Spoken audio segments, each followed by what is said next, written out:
Hi, my name is Will Perez, Fire Chief for the UConn Fire Department. Today, I want to welcome you to your fire department. Please follow me on a virtual tour of the UConn Fire Department. Come with me.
The UConn Fire Department was organized in 1898 in Stores, grew to a career department in the 1960s, absorbing the Mansfield Training School Fire Department in the early 1990s.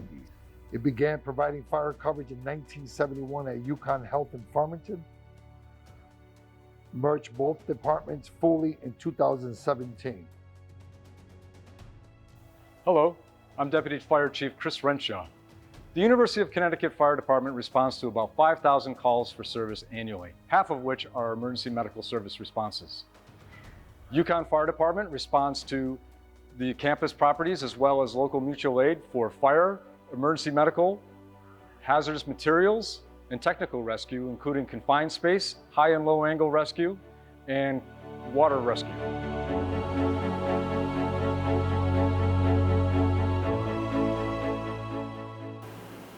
Hi, I'm Josh Levin, firefighter paramedic with the UConn Fire Department, currently stationed at the UConn Health Center, where we provide advanced level service to the UConn Health Center, to the Farmington Valley, and to the greater Hartford region. Many years ago, when I started, the strips were two-person lift, one on either side. Today, the technology has changed greatly to help reduce back injuries. The system provides all the work for you under battery operated. All you do is guide it and assist.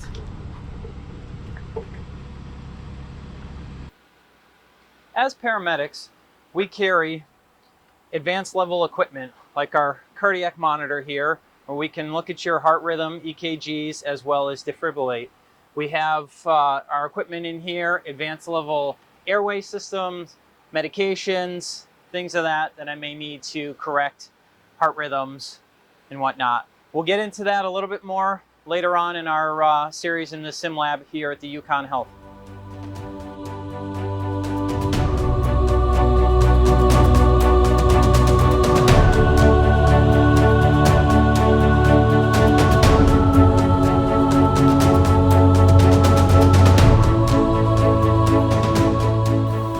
My name is Anna Grudzinski, and I'm a firefighter at the UConn Fire Department. Let me show you inside our ambulance. Welcome to the inside of ambulance 622. This is one of 4 BLS ambulances that could respond if you were in need of emergency assistance. Here's an example of our new EPI kits that we've started to use. With the increase in cost in auto injectors, the UConn Fire Department was one of the first services in the state to switch over to this new self-draw system. Inside the kit, we have 3 different needles, 2 different sizes to pick from, as well as the syringe to connect it to, and the adrenaline epinephrine that we use for the patient that's in need, with some alcohol wipes. We have also added CPAP to our list of interventions. The CPAP allows us to take care of patients who have difficulty breathing and need continuous positive pressure airflow. This would go right over their face, secure around their head, and we would hook this up to the oxygen. There are 2 types of nasal Narcans that we have on campus. All police officers carry this style with them, and we have this style in our ambulances. It comes with the injector, the Narcan, and the nasal atomizer. Putting this all together, we can use this on patients in need.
Hi, I'm Tony Ruggiero, Captain and Paramedic with UConn Fire Department. I'm Alex Hoger. I'm a simulation technician here at the UConn Health Clinical Simulation Center. The Fire Department luckily has a great relationship with the Clinical Simulation Center here at UConn Health. It greatly expands our educational opportunities for our paramedics and even for our EMTs, that we can come here with new or even veteran providers to provide simulation cases to hone their skills and improve patient care outcomes. The fire department is also instrumental in helping us create more immersive scenarios while we're running through our different simulations with some of our med students. They'll come down and help us show what they actually do when they come into a situation, and help our students know what to expect when paramedics are called. My name is Captain Neil Prendergast. I'm the EMS captain for the UConn Fire Department. What we have here, I'm going to be talking about a little bit of some of our airway adjuncts that we carry. We carry direct laryngoscopy to take a direct look. We also have the McGrath for video. And then we have backup airways. We carry eye gels. We started carrying these about a year ago. Much easier to use and actually much cheaper than some of the other products that are out there. So we've had a lot of good luck with that. And we also carry the tactical crite kit, pre-made tactical crite kit, in case things really go somewhere south that we need to actually do a cricothyrotomy. So one of the things we're able to do is give different rhythms to our paramedics and EMTs as they are working with the different equipment. So if we want to change it to ventricular fibrillation, as they're doing their thing, they've got a patient with good vitals, good whatever, and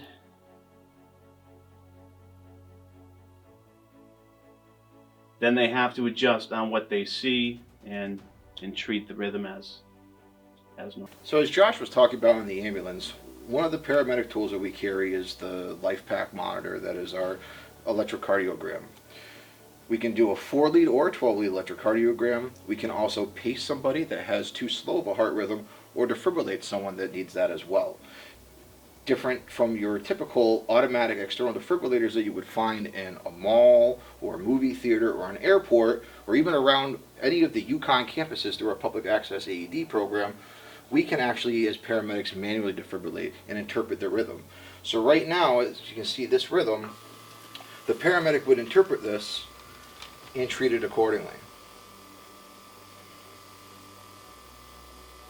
We're also able to monitor blood pressures, pulse ox, and end-tidal CO2, as well as carboxyhemoglobin. So intubation is actually putting a plastic tube into someone's lungs. So you're able to breathe for them, so you're able to control their airway, keeps vomit out of the airway, and you're able to ventilate them manually or with the ventilator.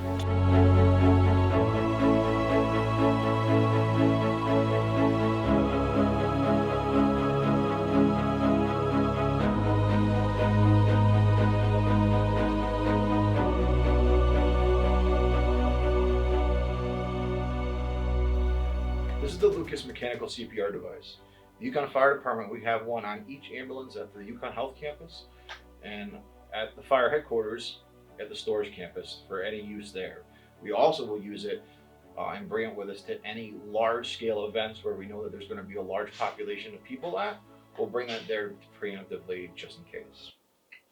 What the device does is it takes out the fatigue that a human would have because it is battery operated, it is computer driven, it provides consistent depth, consistent rate of compressions, and it never tires. The big thing is it doesn't take the place for good quality manual CPR at the beginning of a cardiac arrest event. This is merely an adjunct. So what would happen is that the crew would initially start manual CPR, and after approximately 4 cycles, then they would be allowed to initiate using the mechanical CPR device. It takes a lot of cooperation and coordination to make sure that we're doing it appropriately with minimal interruptions in CPR, no more than 10 seconds. Once we get it in place, as you saw, Dan continues providing CPR while I was still setting up the machine. And once the machine was in place, then we could start mechanical CPR. Once that happens, we merely turn the machine on, set it into place in the proper area, and hit play. It's that simple.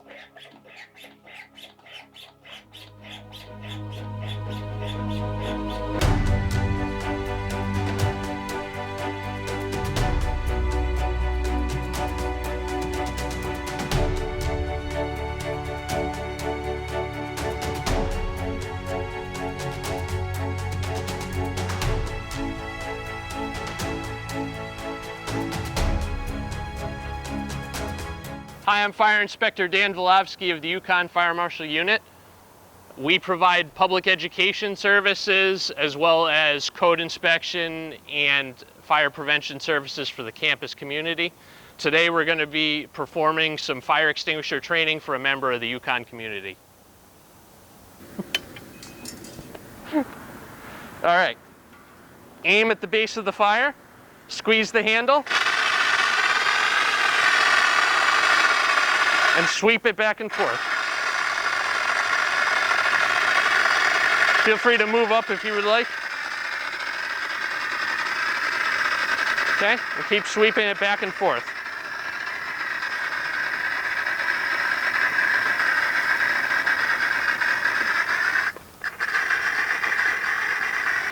Just want to talk a little bit about some of the other things we do here at the UConn Fire Department. As firefighters, EMTs and paramedics, we work with our police departments from surrounding communities, as well as the UConn Police Department as part of Rescue Task Force. So that is, if there's anything where the Rescue Task Force is activated, the fire department would actually respond with them and be their medical backup or treating any casualties or injuries that happen along the way. Some of our gear here, tactical vests with medical gear.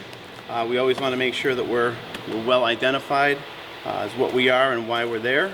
Medical doesn't mean medium, it means medical. It is all outfitted with different sort of things for treating. We've got tourniquets. We've got what's called an IFAC kit, which is a self-contained kit. Gloves, chest seals, tactical gauze, more tourniquets. Can never have enough. We also have, as part of this vest, the ability to triage people. So you set up different triage zones along with lighted glow sticks that designate different types of injuries or victims that we have. Also gear for dragging people or getting people out of an area, as well as on the back. There are small litters that we can use to get people out of the area or move people to a separate area.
Well, folks, that's it for the virtual tour.